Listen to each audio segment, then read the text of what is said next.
Meanwhile, we are learning more about a shooting in Southeast Portland. This after police found a man with a gunshot wound walking down the street. Fox 12's McKenna Marks spoke with neighbors and has more. The circumstances around this shooting are still unclear, but here's what we know so far. Police responded to a welfare check along Southeast Foster Road, and when they arrived, they found one man walking down the street with an apparent gunshot wound. Police say they originally detained 2 men in connection to the shooting.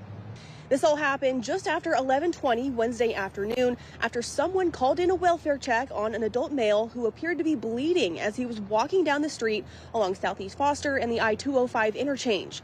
Police found the man and determined he had been shot.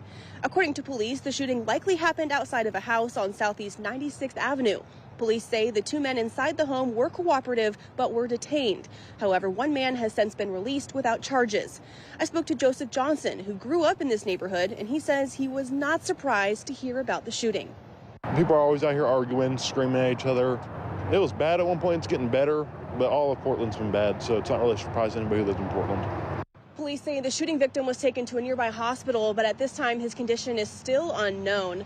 Police say they are not looking for any additional suspects and there's no further danger to the community.